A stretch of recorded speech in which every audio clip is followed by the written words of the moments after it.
আসসালামু আলাইকুম। সংবাদে আপনাদের সবাইকে স্বাগতম জানাচ্ছি আমি মিম। শুরুতেই সংবাদ শিরোনাম। দীর্ঘ প্রতীক্ষার অবসান, ঢাকায় পা রাখলেন তারেক রহমান।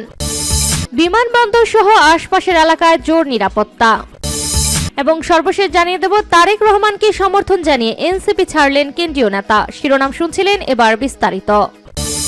দীর্ঘ প্রতীক্ষার অবসান, ঢাকায় পা রাখলেন তারেক রহমান। দীর্ঘ 17 বছরের বেশি সময়ে নির্বাসিত জীবন শেষে ঢাকায় পা রাখলেন বিএনপির ভারপ্রাপ্ত চেয়ারম্যান তারেক রহমান। সঙ্গে রয়েছে তার সহধর্মিণী ডক্টর জুবাইদা রহমান, কন্যা ব্যারিস্টার জাইমা রহমান এবং তাদের আদরের পোষা বিড়াল জেবু। বৃহস্পতিবার 25 ডিসেম্বর দুপুর 11:40 তাকে বহনকারী বিমানটি ঢাকার হযরত শাহজালাল আন্তর্জাতিক বিমানবন্দরে অবতরণ করে। এর আগে লন্ডনের স্থানীয় সময় বুধবার সন্ধ্যা 6:30টায় তাকে নিয়ে হিথ্রো বিমানবন্দর ত্যাগ করেন বিমান বাংলাদেশ এয়ারলাইন্সের একটি নিয়মিত বাণিজ্যিক ফ্লাইট। তারেক রহমানের যাত্রা বিরতিতে কেন্দ্র করে সিলেট ওসমানী আন্তর্জাতিক বিমানবন্দর সহ আশপাশের এলাকায় সর্বোচ্চ নিরাপত্তা ও সতর্কতার ব্যবস্থা নেওয়া হয়। বিমানবন্দর সংলগ্ন সড়কগুলোতে বসানো হয়েছে বিশেষ চেকপোস্ট, বসানো হয় গোয়েন্দা নজরদারি। তারেক রহমানের আগমন ঐতিহাসিক ও স্মরণীয় করে রাখতে ব্যাপক প্রস্তুতি নিয়েছে বিএনপি। প্রাণপ্রিয় নেতাকে এক নজর দেখতে, তাকে স্বাগত জানাতে শুধু ঢাকা নয়, সারা দেশ থেকে রাজধানীমুখী হচ্ছেন লাখো মানুষ। অভ্যর্থনা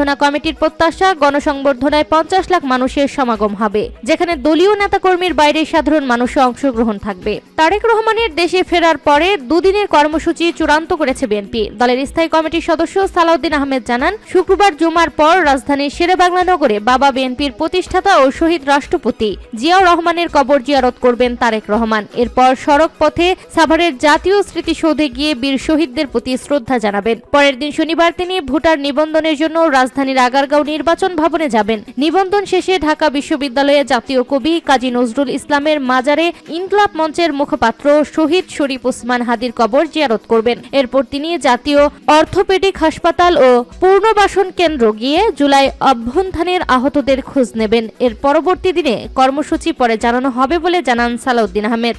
বিমানবন্দর সহ আশপাশের এলাকায় জোর নিরাপত্তা। বিএনপির ভারপ্রাপ্ত চেয়ারম্যান তারেক রহমানের আগমনকে কেন্দ্র করে ঢাকার হযরত শাহজালাল আন্তর্জাতিক বিমানবন্দরের ভিআইপি ফটক সহ আশপাশে নিরাপত্তা ব্যবস্থা জোরদার করা হয়েছে। বিমানবন্দর থেকে বের হওয়ার ফটক থেকে পূর্বাচলের গণসংবর্ধনা স্থল পর্যন্ত সড়কের দুই পাশে আইন শৃঙ্খলা রক্ষাকারী বাহিনীর বিপুল সংখ্যক সদস্য অবস্থান নিয়ে আছেন। তবে বিমানবন্দরের ভিআইপি ফটক থেকে প্রধান সড়ক পর্যন্ত আইন শৃঙ্খলা রক্ষাকারী বাহিনীর উপস্থিতি সবচেয়ে বেশি দেখা গেছে। একমাত্র জরুরি বিদেশগামী যাত্রী ছাড়া কাউকে বিমানবন্দরের ভেতরে যেতে দেওয়া হচ্ছে না। তারেক রহমানের আগমনকে কেন্দ্র করে সংবাদ কভার করতে আসা সাংবাদিকদেরও ভিআইপি ফটক থেকে 200 গজ দূরত্বে অবস্থান করতে হচ্ছে। তারেক রহমান তার পরিবারের সদস্য ও সফর সঙ্গীদের বহনকারী উড়োজাহাজটি বেলা 11:39 ঢাকার হযরত শাহজালাল আন্তর্জাতিক বিমানবন্দরে অবতরণ করে। বিমানবন্দরের রেড জোনে তারেক রহমানকে অভ্যর্থনা জানান বিএনপির স্থায়ী কমিটির সদস্যরা। তারেক রহমানকে সমর্থন জানিয়ে এনসিপি ছাড়লেন কেন্দ্রীয় নেতা। জুলাই গণ অভ্যুত্থানের প্রতিশ্রুতি রক্ষার ব্যর্থতার অভিযোগ তুলে জাতীয় নাগরিক পার্টির এনসিপি ছেড়েছেন দলটির কেন্দ্রীয় কমিটির যুগ্ম সদস্য সচিব মীর আরশাদুল হক। একই সঙ্গে বিএনপির ভারপ্রাপ্ত চেয়ারম্যান তারেক রহমানকে সমর্থন জানিয়েছেন তিনি। মীর আরশাদুল হক এনসিপিতে কেন্দ্রীয় যুগ্ম সদস্য সচিবের পাশাপাশি নির্বাহী কাউন্সিলের সদস্য, মিডিয়া সেল ও শৃঙ্খলা কমিটির সদস্য, পরিবেশ সেলের প্রধান এবং চট্টগ্রাম মহানগরের প্রধান সমন্বয়কারীর দায়িত্ব পালন করেছিলেন। আসন্ন সংসদ নির্বাচনে চট্টগ্রাম 16 আসনে দলটির মনোনয়নও পেয়েছিলেন তিনি। ঢাকা বিশ্ববিদ্যালয় সাংবাদিক সমিতির ডুজার সাবেক সহসভাপতি। ছাত্র জীবনে ক্যাম্পাস সাংবাদিকতার পাশাপাশি বিভিন্ন আন্দোলন প্রতিবাদেও যুক্ত ছিলেন মীর আরশাদুল হক। এর ধারাবাহিকতায় জুলাই গণ অভ্যুত্থানের পর তিনি প্রথমে জাতীয় নাগরিক পার্টিতে যুক্ত হন। অভ্যুত্থানে নেতৃত্ব দেওয়া তরুণরা এনসিপি গঠন করলে তাতেও যোগ দেন তিনি। 17 বছর পর লন্ডন থেকে তারেক রহমানের ফেরার দিন বৃহস্পতিবার সকালে এক ফেসবুক পোস্টে এনসিপি থেকে পদত্যাগের ঘোষণা দেন মীর আরশাদুল। একটি বিশেষ ঘোষণা শিরোনামে লেখা পোস্টে তিনি লিখেছেন, আমি এই মুহূর্তে এনসিপি থেকে পদত্যাগ করলাম। চট্টগ্রাম 16 সংসদীয় আসনে বাঁশখালী এনসিপির হয়ে আমি নির্বাচন করছি না।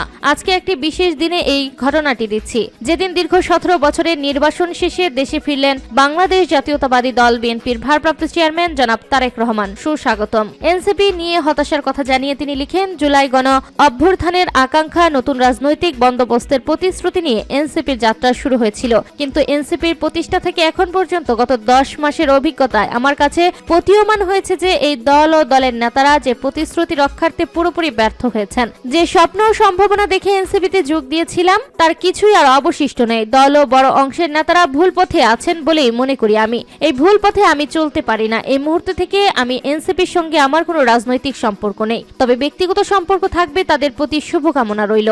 গণতন্ত্রের উত্তরণ এবং বাংলাদেশ স্থিতিশীলতা প্রতিষ্ঠা করা এই মুহূর্তে সবচেয়ে জরুরি প্রয়োজন বলে মন্তব্য করেন আশরাদুল। তিনি লিখেছেন, দেশের বর্তমান পরিস্থিতিতে আমার কাছে মনে হচ্ছে তারেক রহমানের নেতৃত্বে বিএনপি ও জোটের সংখ্যাগরিষ্ঠ আসনে জয়ী হয়ে সরকার গঠন করার কোনো বিকল্প নেই। জুলাই অভ্যুত্থান ও পরবর্তী সময়ে তারেক রহমানের বিভিন্ন কার্যক্রম ও বক্তব্য পর্যালোচনা করে আমার ব্যক্তিগত পর্যবেক্ষণ হচ্ছে এই মুহূর্তে সবাইকে ধারণ করে দেশকে নেতৃত্ব দেওয়ার দক্ষতা ও সক্ষমতা তিনিই রাখেন। যখন অন্যান্য দল ধর্ম ও পপুলিজমকে প্রধান এজেন্ডা করে নির্বাচনী বৈতরণী পার হতে যাচ্ছে, তখন তারেক রহমান স্বাস্থ্য, শিক্ষা, পরিবেশ সহ মানুষের দৈনন্দিন জীবনের সঙ্গে সরাসরি সম্পর্কিত বিভিন্ন বিষয়ে একটি ক্লিয়ার ভিশন জাতির সামনে উপস্থাপন করেছেন। আগামী দিনে জনগণের স্বাস্থ্য, শিক্ষা, পরিবেশ, সংস্কৃতি, কর্মসংস্থান সহ বিভিন্ন খাত ভিত্তিক সুনির্দিষ্ট বাস্তবসম্মত সমাধানের কথাও তিনি বলেছেন। এই স্মার্ট অ্যাপ্রোচ আমাকে আকৃষ্ট করেছে, লিখেছেন আশরাদুল হক। এই নেতা আরো লিখেন, তরুণদের উচিত হবে পপুলিজম বা কোনো